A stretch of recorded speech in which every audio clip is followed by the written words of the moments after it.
Salut à toi. À la fin de cette vidéo, tu auras 3 templates LinkedIn et peut-être un bonus qui te permettra de poster efficacement sur LinkedIn avec une architecture de contenu intéressante et 3 posts LinkedIn que tu pourras réutiliser gratuitement. Donc reste bien jusqu'à la fin. Moi c'est Lucas, ça fait 10 ans que je suis dans le développement informatique et ça fait 2 ans que j'accompagne les freelances pour augmenter leur chiffre d'affaires et acquérir des nouveaux clients. Et donc aujourd'hui je suis ici pour te proposer un nouveau value asset sur l'architecture d'un post LinkedIn et des templates que je vais te donner en cadeau que tu pourras recopier pour intégrer à ta stratégie de contenu par la suite. Donc comme tu peux le voir ici, on a j'ai pris l'architecture d'un post LinkedIn qui fonctionne, qui convertit.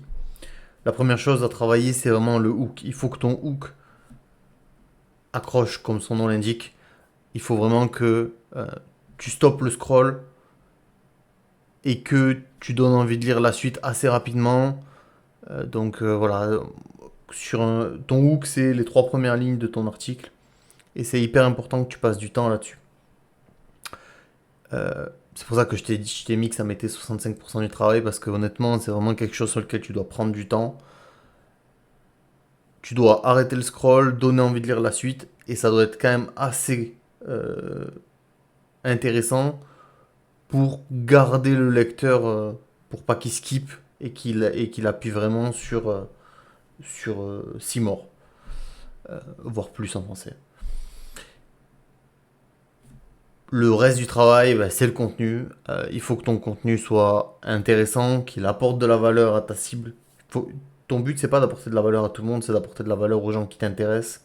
Si tu es développeur, si tu es dans la tech, pour obtenir des missions, tu cibles les CTO, les PO, les PM, les chefs de projet, les lead tech. Donc tu apportes de la valeur à ces gens-là. Ensuite, tu dois représenter ta personnalité. On obtient une mission grâce à de l'authenticité, grâce aux gens qui sont vrais. Donc, sois vrai envers les gens. Soit montre qui tu es et dévoile-toi. Et ensuite, le point important, c'est un game long terme. Donc, si tu as une stratégie de contenu, tu vas pas poster qu'une seule journée. Il faut que ton lecteur soit assez intéressé par ce que tu proposes. Donc, ne trahis pas la confiance de ton lecteur. Amène-lui toujours de valeur et respecte-le. Et enfin, le dernier point, c'est le CTA, le call to action. Donc là, c'est vraiment donner une information à ton lecteur. Une seule information, il faut que ce soit clair, il faut que ça permette d'engager ta communauté. Donc soit tu demandes des commentaires, soit tu demandes qu'on prenne un rendez-vous sur le lien en dessous, soit tu offres une vidéo. Et c'est le troisième point, c'est apporter de la valeur. Tu peux offrir aussi une vidéo, tu peux offrir un asset, tu peux offrir un document. Donc voilà, c'est comme ça que tu dois construire un post LinkedIn qui convertit. Tu peux faire des variances, mais il faut qu'il y ait ces 3 points à l'intérieur. Et donc maintenant, on va penser au template. Donc l'idée, c'est que tu aies vraiment 3 templates à copier, que tu puisses les utiliser. C'est pas des templates tout faits, c'est des types de posts que tu vas pouvoir faire. Donc le premier, c'est le retour d'expérience. Tu as vécu quelque chose de fort, un échec, une peine, tu as appris quelque chose qui t'a marqué dans la vie et sur lequel tu peux travailler et que tu peux en parler. Et donc la construction de ta partie contenu, c'est d'abord tu balances ton expérience, donc tu expliques vraiment ce qui s'est passé, ton retour d'expérience, donc ce que tu en as compris, et en bonus, tu peux donner un conseil pour que les gens évitent de subir ça si c'est une peine, et si c'est quelque chose que tu as fait, ben, les encourager à le faire. Et donc en bleu et rose, là, je t'ai mis toutes les problématiques. En bleu, c'est tous les bénéfices potentiels, et en rose, c'est toutes les problématiques que tu peux rencontrer ou que tu peux éviter, ou qu'il faut éviter. Donc engagement très fort, généralement c'est un poste qui engage énormément, ça crée des réactions, ça met en avant ta personnalité, et bien sûr c'est très bénéfique à ton personal branding. Donc n'hésite pas à y aller avec les retours d'expérience, généralement c'est quelque chose qui marche assez bien. Mais il y a des side effects, il faut faire attention à ne pas dériver dans ce que tu apportes. Il faut vraiment que ça ait quelque chose d'intéressant pour ton lecteur. Ça peut avoir tendance à masquer ton expertise si c'est trop personnel. Et faut faire attention à ne pas rentrer dans le sensationnel, on n'est pas à la télé, le but c'est vraiment de rester pro, avec une touche de perso, un peu de fun, voilà, il faut trouver la bonne gestion entre tout ça. Donc ça c'est le premier point, c'est le retour d'expérience. Le deuxième point c'est le conseil. Alors celui-là c'est un de mes préférés, ça marche énormément. T'as de l'expertise, peu importe que ce soit dans le management, dans la vente, dans la technique, dans la création de contenu, peu importe. T'as des choses à apprendre aux gens. Et il y a des moments où tu vas avoir vraiment de la valeur à apporter. Par exemple, quand tu apprends une nouvelle compétence, quand tu as découvert un système dans ta niche, quelque chose qui est peu connu, pas qui est inconnu, mais qui est peu connu, et tu as quelque chose à offrir, tu décides de donner un petit cheat code, quelque chose que tu as dans ta niche, que pas grand monde connaît, ou alors qui est pas bien compris, et tu décides de vraiment faire un tutoriel ou quelque chose, tu vois, vraiment tu donnes un bon conseil, quelque chose qui a de la valeur. Et du coup, la construction de ça, c'est ta problématique, ta résolution et ce que tu tires de ce conseil-là. Donc, moi, j'en abuse beaucoup. Je trouve que ça marche beaucoup. On a des choses à apprendre. Quand ça fait 10 ans que tu es dans le dev, tu as des choses à dire aux gens. Même quand ça fait 3 ans, tu as des choses à dire aux gens, donc il faut pas hésiter. Les points positifs, c'est que bah, ça met en avant ton expertise. Si tu donnes des conseils, ça veut dire que tu es assez expérimenté pour donner des conseils aux gens. Et donc, tu as une expertise qui est claire et que tu démontres via ton contenu. Et enfin, c'est très intéressant pour ton personal branding parce que ça met ta personne en avant, tu deviens un giver, tu te mets en avant, tu démontres que tu peux apprendre des choses aux gens.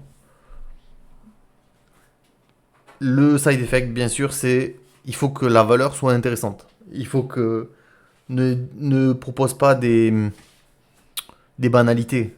Parle de choses intéressantes, parle de choses qui sont intéressantes pour tes prospects et qui ont de la valeur. La problématique, mais ça c'est pas une problématique que tu vas rencontrer, c'est un résultat, c'est que tu auras souvent un engagement un peu moindre parce que ben, les gens aiment le sensationnel, les gens aiment ce qui clique, aiment le sang, malheureusement. Et tout ce qui est rationnel et qui leur permet d'avancer dans leur vie, généralement, ça a moins d'impact. Mais si tu touches ne serait-ce qu'un cinquième de tes lecteurs habituels, c'est très très bien. Ok, donc maintenant, passons à un qui est assez spécial. Je l'ai appelé la clivance, mais c'est le sujet clivant. Euh, L'idée, c'est de soit taper sur un groupe d'individus, ne pas cibler une personne, soit taper sur une tendance que vous trouvez un peu éclatée, que vous trouvez pas très bien. Et le troisième point, c'est parler d'un combat éternel, CDI freelance, full remote, on-site, politique, les combats TDD, TDD, SDD, bref, tout ça là, tout ce qui clique un peu sur LinkedIn, vous pouvez y aller. Évitez les trucs trop trash quand même, mais normalement ça marche assez. Donc comment est-ce qu'on construit un truc comme ça? C'est la confrontation d'idées, les deux points, les deux camps, et vous pouvez commencer à vous positionner quand vous parlez d'un des deux camps. Votre positionnement clair et net et ce qui vous fait aller vers ce camp-là, et après le pourquoi de ce que vous pensez. Les bénéfices de ça, c'est un engagement maximum. Les gens aiment le sang, donc vraiment, si vous voulez de l'engagement, c'est sur ça qu'il faut aller. Euh, je le conseille pas vraiment, mais ça fait partie du panel, donc n'hésitez pas. Et au milieu de ça, ben, vous allez peut-être vous trouver des alliés. Vous allez très certainement vous trouver des ennemis, et j'en parle juste après. Mais vous allez peut-être vous trouver des alliés.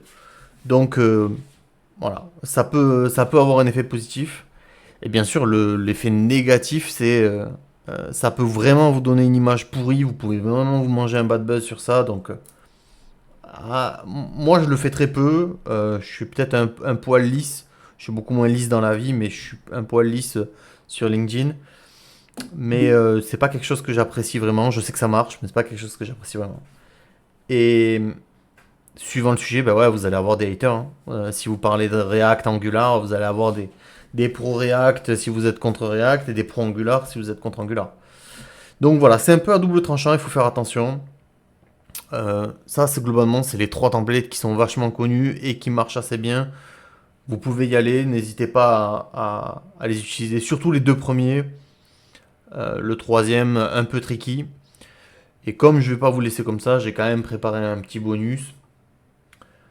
Et donc celui-là, c'est cadeau, c'est la success story. Alors ça, tout le monde en a. Vous en avez eu qui sont grandes, qui sont petites, peu importe.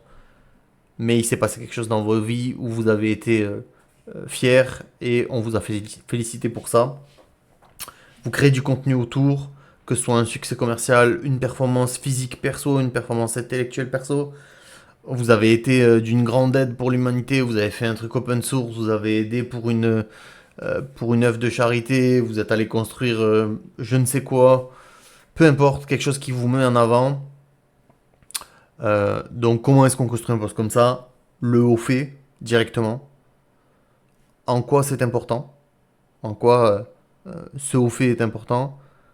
Et donc vous pouvez faire une passe de comment est-ce que vous êtes arrivé là et ce que ça vous a apporté dans la vie. L'engagement max est au rendez-vous quoi qu'il arrive. Sur quelque chose comme ça, c'est quelque chose qui marche beaucoup. Les gens vont vous féliciter. Il faut surtout surfer sur ça si vous voulez vraiment engager avec les gens. C'est sur ce genre de poste, ça marche très bien. Et voilà, c'est énorme pour votre personal branding parce que vous parlez énormément de vous. C'est vraiment centré sur vous et ça démontre que soit vous êtes une bonne personne, soit vous êtes très compétent, soit vous êtes quelqu'un qui a vécu des succès et donc vous êtes plus apte à les reproduire. Et donc ça vous aide vraiment pour votre vente lors d'entretien ou lors de clients. Et ça vous aide aussi pour votre expertise parce que ça montre que vous êtes capable de faire des choses. Le seul point négatif que je trouve, c'est il faut que le succès soit quand même perceptible par le plus grand nombre parce que si c'est moyen pour certaines personnes, ben, vous n'aurez pas le résultat escompté. Donc voilà, n'hésitez pas à rentrer dans le détail, mais c'est vraiment quelque chose sur lequel je compte beaucoup. Euh, et ouais, la success story, c'est un. Quand vous réussissez quelque chose, oubliez pas d'en parler, surtout dans une stratégie de contenu. Donc voilà, je vous remercie d'être resté jusque-là. N'hésitez pas à liker la vidéo si vous avez aimé ce Value Asset, à vous abonner, on est peu nombreux au début, et si tous ces sujets-là vous intéressent et que vous voulez vous améliorer, il y a un lien pour prendre un appel de conseil offert avec moi de 30 minutes. Le but c'est que pendant 30 minutes, on soit vraiment centré sur vous et qu'on résolve des problèmes ensemble qui vous concernent. Voilà. Pas de blabla commercial pendant 30 minutes. Le but, c'est on se concentre sur vous et on avance avec vous. Je vous remercie. Et puis, on se voit pour un prochain Value Asset. Salut.